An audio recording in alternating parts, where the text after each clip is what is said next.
सोचिए दुनिया में एक ऐसा रास्ता है जो सिर्फ 33 किलोमीटर चौड़ा है, लेकिन अगर वो बंद हो जाए तो पूरी दुनिया रुक सकती है।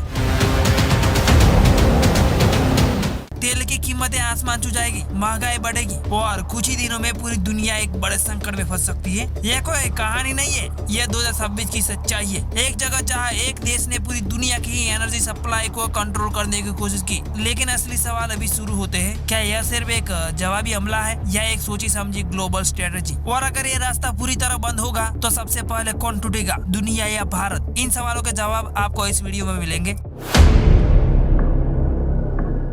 चलो इसे एक कहानी की तरह समझते हैं। मान लो आपके घर में सिर्फ एक ही पानी की पाइपलाइन है और अगर वो अचानक बंद हो जाए तो क्या होगा? पानी बंद, काम बंद, पूरा घर रुक जाएगा। बस यही कहानी है स्ट्रेट ऑफ हॉर्मुज़ की। एक छोटा सा समुद्री रास्ता, ऊपर ईरान, नीचे ओमान और यूएई। चौड़ाई सिर्फ 33 किलोमीटर, लेकिन इसकी ताकत इतनी है कि ये पूरी दुनिया को रोक सकता है, क्योंकि हर दिन यहाँ से लगभग 20 मिलियन बैरल तेल गुजरता है, यानी दुनिया का करीब 20% तेल। सिर्फ तेल ही नहीं, LNG गैस का भी बड़ा हिस्सा है। चीन, भारत और जापान जैसे देश अपने 16 से 18% तेल की जरूरत इसी रास्ते से पूरी करते हैं। सीधी और साफ बात, अगर हॉर्मुज़ रुकता है तो दुनिया का फ्यूल रुकता है। अब कहानी आगे बढ़ती है 2026 की तरफ। 28 फरवरी 2026 अमेरिका और इजराइल ने ईरान पर हमला किया। इस हमले में ईरान के सुप्रीम लीडर अली खामेनी मारे गए। इसके बाद ईरान चुप नहीं बैठा, उसने तुरंत जवाब दिया और स्ट्रेट ऑफ हॉर्मुज़ को अपने कंट्रोल में लेना शुरू कर दिया। पहले जहां हर दिन 138 से 153 जहाज गुजरते थे, लेकिन अब यह संख्या गिरकर सिर्फ 2 से 13 जहाज रह गए।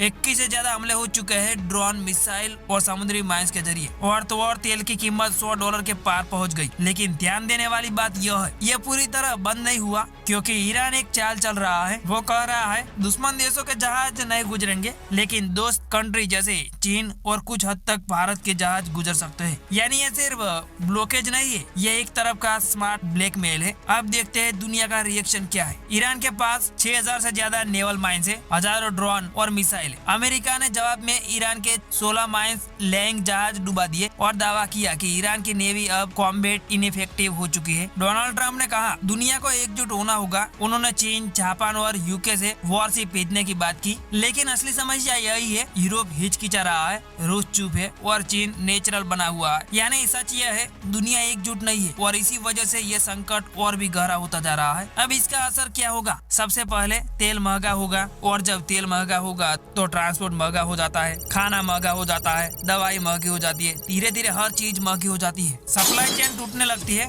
यहाँ तक कि ताइवान के शिप पर भी असर पड़ सकता है। अब सबसे जरूरी हिस्सा भारत अपनी 18% तेल की जरूरत गल्फ देशों से पूरी करता है और उसमें से ज्यादातर तेल हॉर्मुज़ से आता है। यानी अगर यहाँ कुछ भी गड़बड़ होती है तो सबसे पहला असर आपके और मेट्रो पेट्रोल पर पड़ेगा। अभी 22 भारतीय जहाज गल्फ में फंसे हुए हैं। ईरान ने कुछ LPG टैंकरों को जाने दिया, लेकिन बाकी के लिए बातचीत चल रही है। यहाँ तक कि स्टील टैंकरों को वापस चलने की डील भी चल रही है। इतिहास भी हमें चेतावनी देता है। 1973 में ऑयल क्राइसिस, जब तेल सप्लाई रुकी थी तो भारत में पेट्रोल की लंबी लाइनें लगी थी, फैक्ट्रियां बंद हो गई थी और देश रिसेशन में चला गया था। और आज वही कहानी फिर से दोहराई जा रही है। लेकिन दोस्तों, यह कहानी आज की नहीं है, यह सदियों पुरानी है। 1507 में पुर्तगालियों ने इस रास्ते पर कब्जा कर लिया था। क्यों? क्योंकि वो जानते थे अगर इस रास्ते को कंट्रोल कर लिया तो भारत का पूरा व्यापार कंट्रोल हो जाएगा। 1951 में जब ईरान ने अपना तेल नेशनलाइज किया तो ब्रिटेन ने इस रास्ते को ब्लॉक कर दिया। फिर आया सबसे खतरनाक दौर, ईरान इराक वॉर का, टैंकर वॉर। दोनों तरफ से सैकड़ों जहाज डुबा दिए गए। ईरान ने समुद्र में माइंस बिछा दिए।